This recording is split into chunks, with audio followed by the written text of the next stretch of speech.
Today I'm reviewing China Eastern's business class on their 787 from London Gatwick to Shanghai.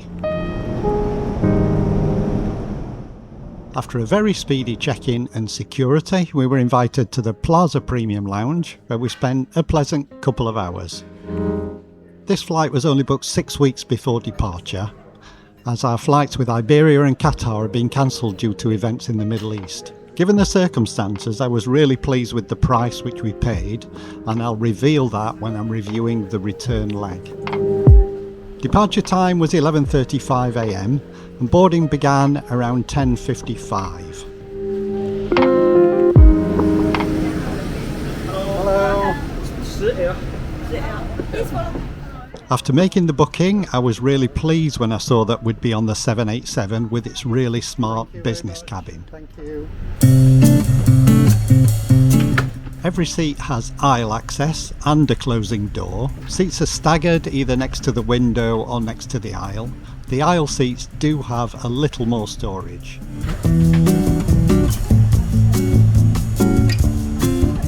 Welcome drinks were non-alcoholic only, but looking at this pristine seat, I had enough space to store all my things, and there was a USB or a universal power socket for charging.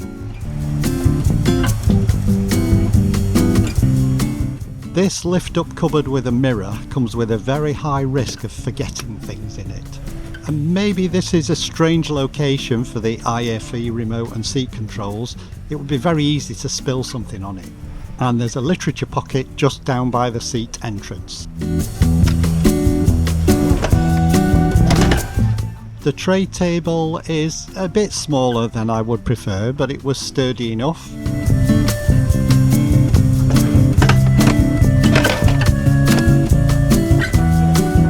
I had a great view of the engine and wing and was pleased to have 2 windows to myself. The safety video played and we were ready to push back for an on-time departure.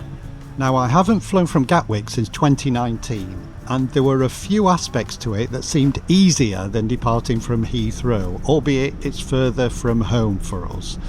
But the fact that Gatwick sees China Eastern using the 787 rather than the 777 is a good reason to book from there, in my opinion. Ladies and gentlemen, we're ready for takeoff.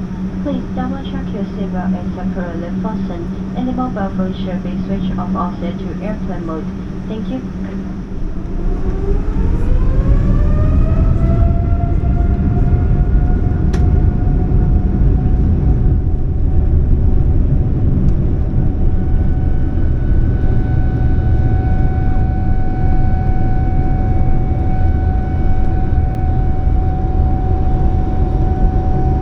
The route would take us over the Netherlands, Scandinavia, Estonia, Russia, Mongolia and into China, and the scheduled flight time was 11 hours 20 minutes.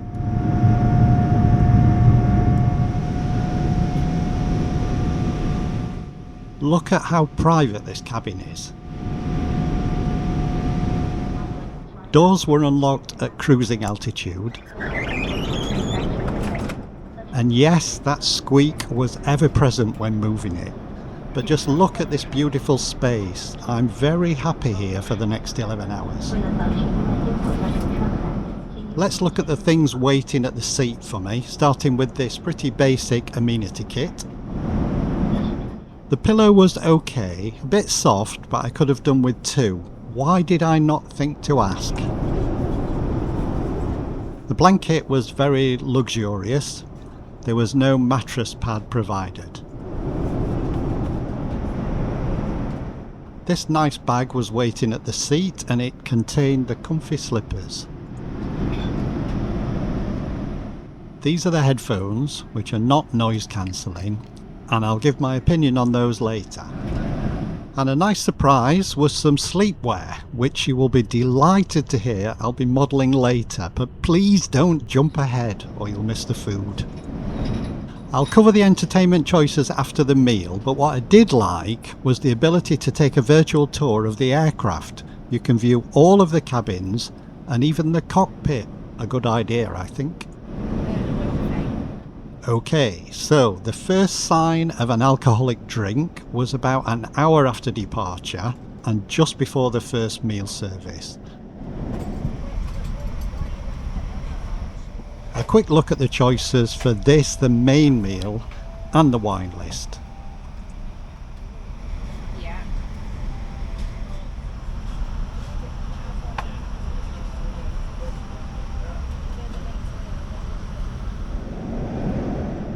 The fruit, potato and leek soup, and parma ham and scallops all came on one tray.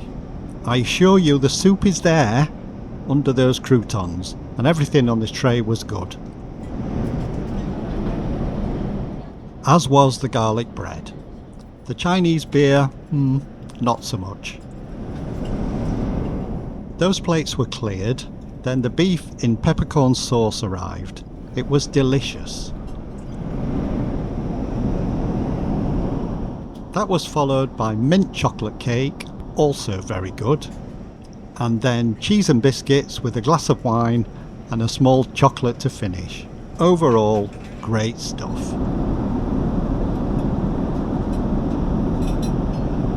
Lighting at the seat was quite flexible with this mood light, and also the light in the storage unit and the adjustable reading light, as well as the overhead lights. Aye, it looks like someone wants to say something.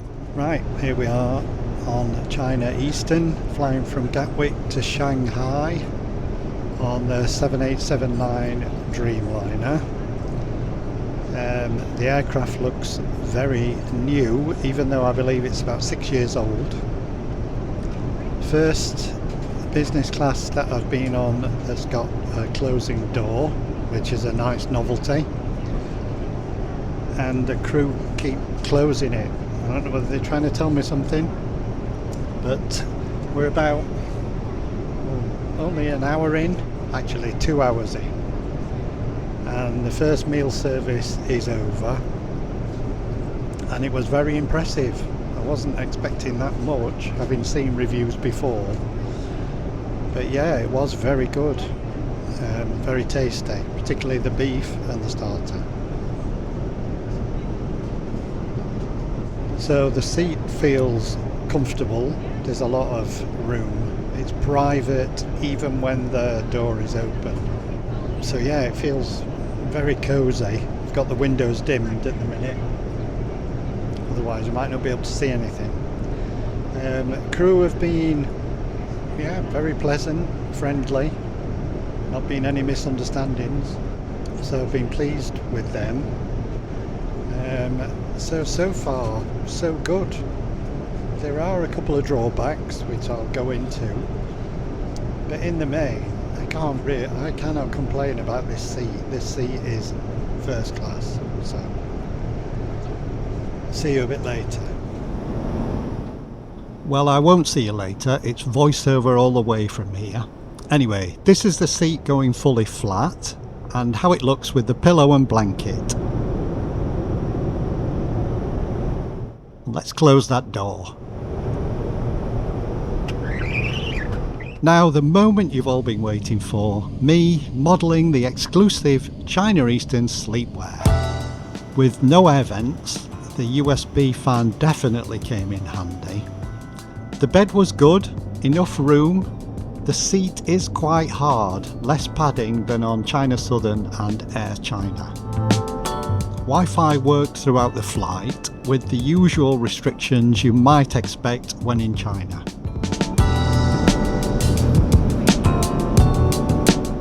So the entertainment selection. Now this is somewhere China Eastern could really improve, as the choices were very limited, both in terms of movies and TV. I came prepared with programs stored on a tablet and I watched them instead.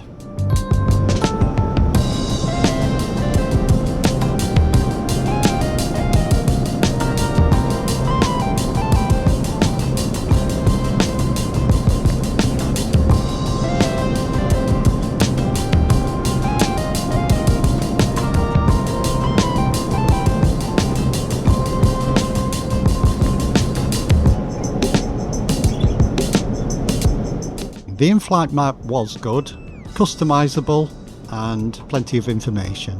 Another possible improvement would be the headphones. These were not noise cancelling, and by some distance the worst I've had when flying in business class. Okay, with 2 hours 26 to destination, it was the second meal time, and with us arriving at 5 AM I expected it to be breakfast, but as you see from the menu it wasn't, presumably working on the time in the departure country, which was 7:30 PM. I really enjoyed the salmon and potato salad, fruit and garlic bread. For main, I went for the lamb loin eye with potatoes and vegetables, and this was another good choice. As we approach Shanghai, I want to reiterate my love for this suite and to thank the crew for their hard work throughout the flight. I'll reiterate that I think both daily departures from Gatwick are now on the 787, so I think this may be a good reason to choose Gatwick over Heathrow. The meals on this flight were of a consistent high standard. The only room for improvement, in my opinion, is the entertainment selection, the headphones, a bit more padding on the seat, and possibly serve champagne as a welcome drink. When I flew with Air China and China Southern, the return long-haul flights, both were not as good as the outbound. Will China Eastern keep the standard up? Find out when I post a review of the return flight and cover what I paid. Thank you, thank you, thank you. Thank you very much.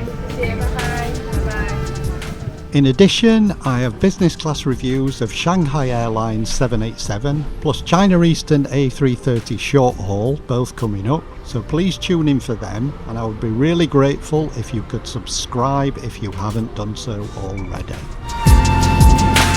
For now though, thanks for watching, and I'll see you next time.